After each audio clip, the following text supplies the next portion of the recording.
जब दुनिया की नजर गजा की तबाही, हजारों मौतों और रुकी हुई शांति पर टिकी है, उसी बीच एक नया नाम सामने आता है, बोर्ड ऑफ पीस।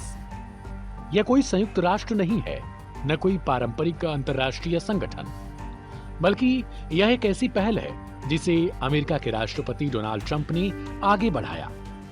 अब इसी बोर्ड में पाकिस्तान ने शामिल होने का फैसला कर लिया है।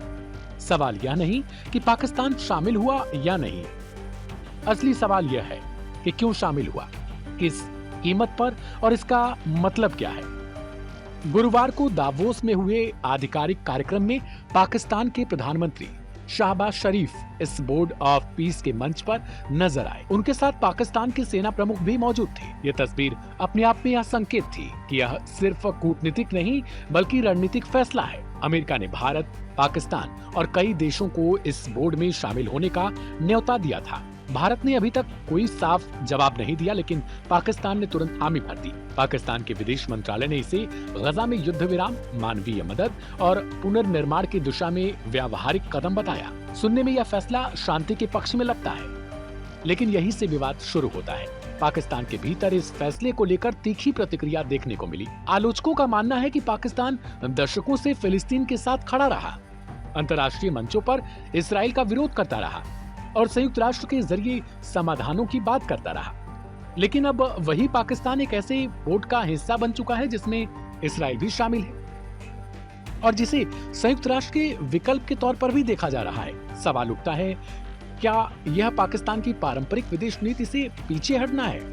और कई लोगों का मानना है कि पाकिस्तान अब सिद्धांतों से ज्यादा वैश्विक प्रासंगिकता और अमेरिका की नजरों में भरोसेमंद बनने की कोशिश कर रहा है। आलोचना सिर्फ सियासी दलों तक सीमित नहीं दिखी। पूर्व राजनयिकों, मानवाधिकार कार्यकर्ताओं और विपक्षी नेताओं ने खुलकर सवाल खड़े किए। उनका कहना है कि बोर्ड ऑफ पीस एक व्यक्ति केंद्रित मंच है जिसमें फैसलों का नियंत्रण लोकतांत्रिक संस्थाओं के बजाय ताकतवर देशों और पैसों के दम पर होगा। यह भी आरोप लगता है कि इस बोर्ड की संरचना ऐसी है जहां स्थायी सदस्यता के लिए भारी आर्थिक शर्तें हैं, यानी यह शांति से ज्यादा पावर क्लब का हिस्सा बन सकता है।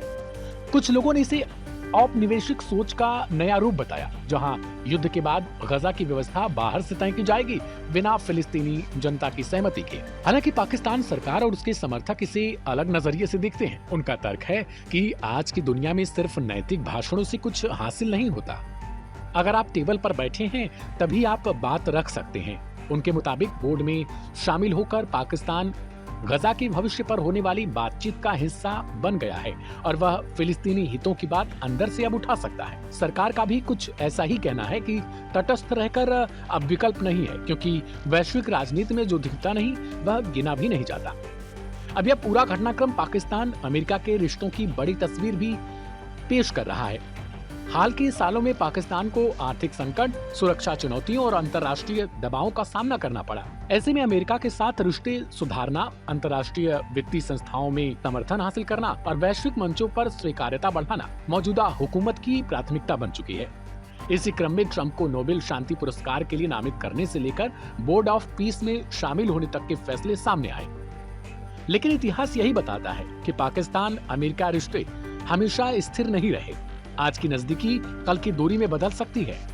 यही वजह है कि कई लोग चेतावनी भी दे रहे हैं कि अल्पकालिक फायदे के लिए दीर्घकालिक सिद्धांतों से समझौता कहीं भारी न पड़ जाए।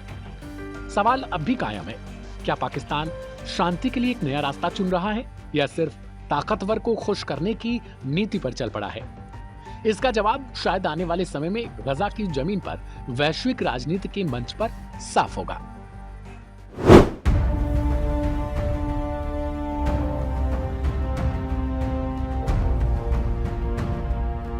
गजा में पीस बोर्ड के गठन के तुरंत बाद मिडिल ईस्ट की राजनीति में ऐसा मोड़ आया है जिसने वॉशिंगटन से लेकर तेल अवीव तक हलचल मचा दी है। हथियारबंद संघर्ष के लिए पहचाने जाने वाले हमास ने अब अमेरिका के साथ एक ऐसी डील की है जो अब तक अकल्पनीय मानी जा रही थी। इस समझौते के तहत हमास के लड़ाके चरणबद्ध तरीके से हथियार छोड़ेंगे और पहली बार औपचारिक रूप से फिलिस्तीन की राजनीति में प्रवेश करेंगे। यह वही अमेरिका है जिसने अब तक हमास को आतंकवादी संगठन मानते हुए उसके लड़ाकों को सत्ता से दूर रखने की रणनीति अपनाई थी। लेकिन अब हालात ने वॉशिंगटन को अपना रुख बदलने पर मजबूर कर दिया है। स्काई न्यूज अरबिया की एक रिपोर्ट के मुताबिक यह डील पूरी तरीके से एक चरणबद्ध प्रक्रिया पर आधारित है। पहले चरण में हमास अपने भारी हथियार जमा करेगा। इसके बाद उसके लड़ाकों को राजनीतिक गतिविधियों में हिस्सा लेने की अनुमति दी जाएगी। इस पूरे फॉर्मूले के पीछे कतर और इजिप्ट की अहम भूमिका मानी जा रही है। दोनों देश लंबे समय से इस बात की पैरवी करते रहे हैं कि अगर हमास को फिलिस्तीन से पूरी तरीके से बाहर किया गया तो गजा में हालात और ज्यादा अराजक हो सकते हैं। कतर और मिस्र का तर्क रहा है कि हमास की स्थापना फिलिस्तीनी जनता की सुरक्षा के लिए हुई थी और उसे राजनीतिक प्रक्रिया में शामिल किए बिना स्थायी शांति संभव ही नहीं है। अब हमास को सत्ता की मुख्य धारा में लाने की स्क्रिप्ट अरब देशों में लिखी जा रही है। इसी रणनीति के तहत संगठन के भीतर आंतरिक चुनाव कराने की तैयारी चल रही है। साल 2024 में हमास के शीर्ष नेता इस्माइल हानिया की मृत्यु के बाद से संगठन का प्रमुख पद खाली है। हमास अब इस पद को चुनाव के जरिए भरकर यह संदेश देना चाहता है कि जनता के बीच उसकी पकड़ आज भी बरकरार है। अरब मीडिया में भी चर्चा है कि अल-हय्या को हमास का नया प्रमुख चुना जा सकता है। यही अल-हय्या थे जिन्होंने अमेरिका और अरब देशों के बीच इस डील को आकार देने में सबसे अहम भूमिका निभाई। लेकिन सबसे बड़ा सवाल यही है कि हथियारबंद संगठन से राजनीतिक दल बनने की इस प्रक्रिया में हमास के हथियारों का आखिर क्या किया जाएगा।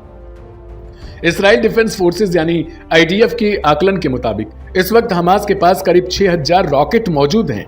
इसके अलावा एंटी टैंक मिसाइलें, ग्रेनेड, आईईडी और ड्रोन हमले की क्षमता भी हमास के पास मौजूद है। जमीनी स्तर पर देखें तो लगभग हर लड़ाके के पास AK-47 जैसे असॉल्ट राइफल्स हैं। इस्राएली मीडिया का दावा भी है कि हमास के करीब 30,000 लड़ाके अब भी सक्रिय हैं, जिनका नेटवर्क सिर्फ गजा और वेस्ट बैंक तक सीमित नहीं है बल्कि तुर्की और कतर तक फैला हुआ है। यही वजह है कि यह डील सिर्फ एक समझौता नहीं बल्कि मिडिल ईस्ट की ताकत के संतुलन को बदलने वाला कदम भी समझा जा रहा है। अमेरिका का यह फैसला यह भी संकेत देता है कि अब वॉशिंगटन सिर्फ सैन्य समाधान नहीं चाहता।